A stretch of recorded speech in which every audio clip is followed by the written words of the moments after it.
Paranormies, welcome back to the light side of the paranormal. I am Jenna, and this is Fog, and welcome to our monthly unboxing. So I thought I'd have Fog in our video today because he was not doing so good on the weekend. He had a very close brush with death. For those of you who are Fog fans, he is 15 years old, and he has stage 2 kidney failure. And he had a very close call this weekend. We weren't sure if we were going to see him again after we dropped him off at the vet, but he's home now and he's doing really well. Fingers crossed, I don't want to jinx anything, but he's been quite resilient, and so I wanted to make sure that I did a little Fog update and had him in the video, especially if you are following me on Instagram. You might have seen a post about that. So let's get into it. Fog is going to hang out here with me while I film this video. So this is the month of October's unboxing of the Box of Shadows box. So just a little quick rundown for you if this is your first time watching one of these. I do a video once a month on unboxing a witch box, and for the last few months it has been Box of Shadows. It is still that. Let me just give you a little summary of what that is. So they have 3 different boxes. They have the Innate, the Priestess, and the Supreme. This is the middle of the 3, the Priestess, and it is $34.99 a month plus tax, and that is American. I think it works out to be $46.99-ish Canadian plus tax. So let's get into it. This is October. This is like the spooky month, and Samhain is near, and for everybody who likes knowing what the box smells like, very strong smell of cinnamon, which I would have expected for December, but not necessarily October. I would have expected more like a pumpkin pie spice or like the nutmeg, you know, that kind of thing, because those spices are related to keeping spirits away for the month of October and such and all of that jazz. Anyway, let's get into it because this smells amazing, and this has been sitting on my table for 2 days while I was waiting to film this video, and it was very, very hard for me and my daughter to not get our hands into this and see what was going on. I waited this long for you guys. Let's get into it. I have not opened it. I'm assuming we're gonna open it and see the purple crinkly. Yes, always love it. And the Seeker's Guide, which I don't want to look at because I don't want to spoil anything. It's hard not to look. Okay, I'm not looking. So, it smells really good. I mean, I say that all the time, but it really does. Let's start slowly. I need to calm myself. This is very exciting. So first we have this candle, and in September there was one of these candles, and it was apple, and it smelled amazing. So this is the Samhain Toasted Pumpkin Spice. Yes. Oh my God. Oh, that smells so good. I can't wait to light this. I wish I would have got this a long time ago. So these are soy candles. Comment down below if you like pumpkin spice, because I just realized that there are quite a lot of people who don't jive with pumpkin spice. I love it. I get as much of it as I can in autumn when it's available, but I've just recently learned that it's not everybody's jam. So let me know if you're a pumpkin spice fan or not in the comments below. Sorry about that, my battery just died. Mercury is in retrograde, folks, so any and all electronic problems you're having right now, that's why. And I know you are, because I cannot be the only one that's having these problems. Okay, this is so cute. Hang on a minute, it's in a bag, I'm gonna take it out. It says, Touch of Country. Cinnamon Broom, that's what I'm smelling. The one and only original Cinnamon Broom.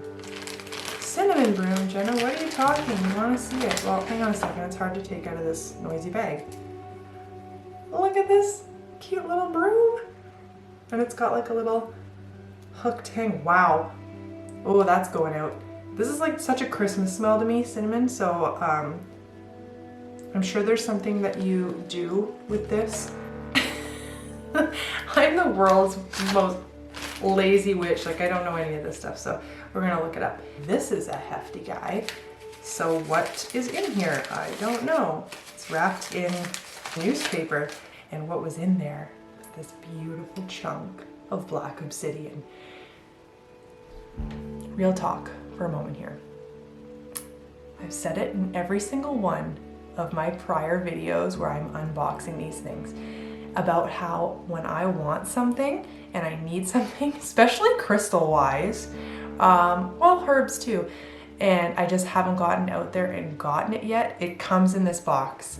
And black obsidian was one of them. So that's my thank you to the universe for this month. I wanted a black stone that was going to help with protection. I just bought this off Etsy. It came in yesterday. This is black onyx, but black obsidian too. I mean, that's crazy to me that I want it and it comes in these boxes. It's amazing. So we've got a stick of Palo Santo and this pentagram altar tile, I believe. Yep. So it's really shiny, but it's got some good heft to it. So an altar tile and then some Palo Santo. I smell everything. So we have the candle, we have the Palo Santo and the altar tile.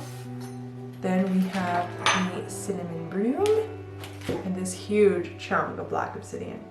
Amazing. So now I'm gonna get this and I'm gonna read some of this to you. So it talks about Samhain, which is the witch's new year, which is celebrated on Halloween, October 31st. So it can be said many different ways. Let's not hate on each other for saying it the wrong way.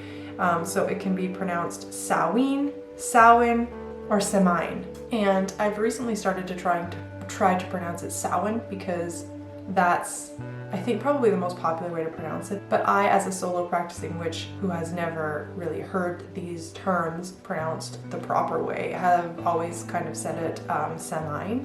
And so either way, it's the third and final harvest festival and widely considered to be the pagan New Year. Samhain literally translates into the end of summer, which, to be honest, feels like it ended a long time ago. Though many look to October 31st as Halloween, many pagans revere Samhain or Samhain as a time to remember their ancestors and to celebrate the start of the new year. This period is well suited to practicing divination, working on transitions of all sorts, candle magic, protection magic, or working with or contacting those who have passed on, because this is the time of the year that the veil is the thinnest. Samhain's long association with death reflects nature's rhythms. In many places, Samhain coincides with the end of the growing season. Vegetation dies back with killing frost, and therefore literal death is in the air. This contributes to the ancient notion that, at Samhain, the veil between the world of the living and the realm of the dead becomes thinner. Therefore, it's easy to contact and communicate with those who have passed on. For those who have lost loved ones in the past year, Samhain rituals can be an opportunity to bring closure and grief to further adjust by spiritually communing with them. On that note, if you guys want to hear about a spooky story, I'm not really sure what's going on in my house right now, but on Sunday morning, I had a guest over and she woke up and said that the front door was wide open and it had been most of the night. So that's weird. But secondly, today I was sitting on my couch and watched my French door to my front porch open on its own and then close on its own. Granted, it was windy out, but it was weird. And I was like, interesting. And then a few hours ago, I stepped out into my garage to get something, and the regular door, not the garage folding doors, but the regular door to my garage was wide open. Now, I live out in the middle of nowhere. For everybody saying I've got some type of break-in or something going on, no, I live in the middle of the forest. So that is a no. Nobody can be here without me knowing about it, and that is weird. That is really, really weird. But if you've been following us for a long time, kind of keeping up on the weird things that happen with me, I don't mention them all because there are a lot. Extra weird stuff happens to me between September and December.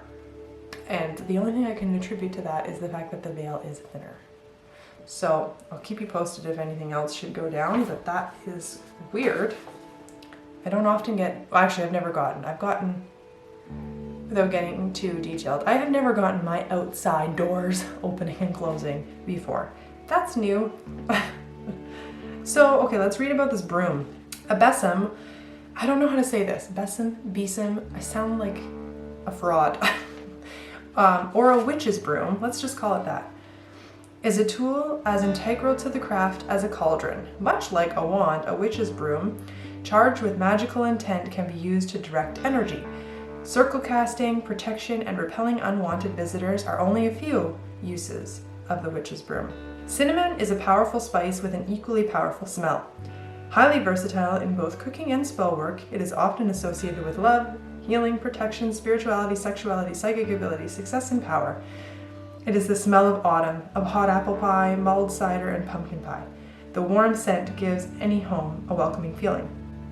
When combined with cinnamon, a witch's broom becomes an extremely protective tool that can be used to cleanse a ritual space or repel negativity. A cinnamon broom draws in luck and success, making them useful for entrepreneurs. Their protective attributes and lovely smell make them excellent housewarming and wedding gifts. And then there's a blessing that you can read to go with the witch's broom, and then your witch's broom is blessed. And then there's an ancestor rite here that I won't go over. Then it talks about Palo Santo, or holy wood in English, and it comes from the Palo Santo trees, native to Central America and coastal South America. It is traditionally burned by the Incas for spiritual purifying, energy cleansing, and healing, and is still used in medicinal practices in the indigenous people today.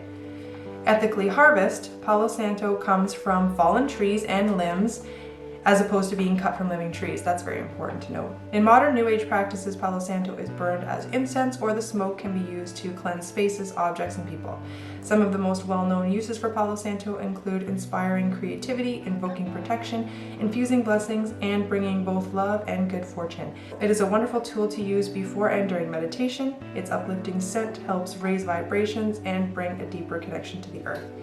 With that being said, I want to note there is a lot of issues with cultural appropriation and stuff going on right now when it comes to white sage and Palo Santo, and using these things to cleanse or to, like, using the term smudge and all of these things when that is not your religion or your practice, or you are not an indigenous person.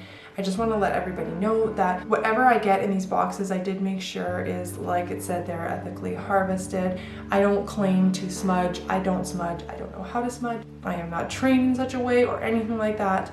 I smoke cleanse. I don't go out and buy white sage from, unethical sources. We have a reservation close by and I buy it from them, things like that. Okay, so I just want to let everybody know that I am not trying to culturally appropriate anything in this matter. All right, last one, obsidian. Let's read about obsidian. A dark glass formed from molten lava. This stone is associated with introspection, protection, and grounding. Obsidian helps to provide clarity by forcing us to examine attitudes that block our spiritual and personal growth. When engaging in shadow work, obsidian expedites the process. It works quickly and should only be used by those ready to face those darker truths. Obsidian is a protective stone and can absorb negative energy from people, objects, and environments. When working with past lives or ancestors, it can be used as a shield of protection and help to heal past traumas. Obsidian is also grounding, connecting the base chakra with the center of the earth. The reflective nature of the polished black obsidian makes it a useful tool for scrying and divination. Cool. And there you have it, folks. That is the October Samhain Box of Shadows unboxing. I hope that you enjoyed this video. Please make sure to give it a like if you like watching me open fun boxes. I would love to do it more, but make sure that you like the video so that I know. And don't forget to subscribe to our channel if you like all things witchy and paranormal and all of those good fun things. I would like to say happy spooky month, happy October. And I know for all the Alice fans out there, this was a rough week as it was just me. For everybody concerned about where Alice was, she's fine. She's at home working, but it was just a busy week for the both of us. So in order to get 2 videos out to you guys, I had to do them and edit them and get them out to you guys as fast as possible. We do have some fun investigations coming up in the near future, so stay tuned for that, as well as our really loved reaction videos. So make sure that you click your notification bell so you get notified when we upload those videos. Thanks again for watching and keep on creeping on. Bye guys.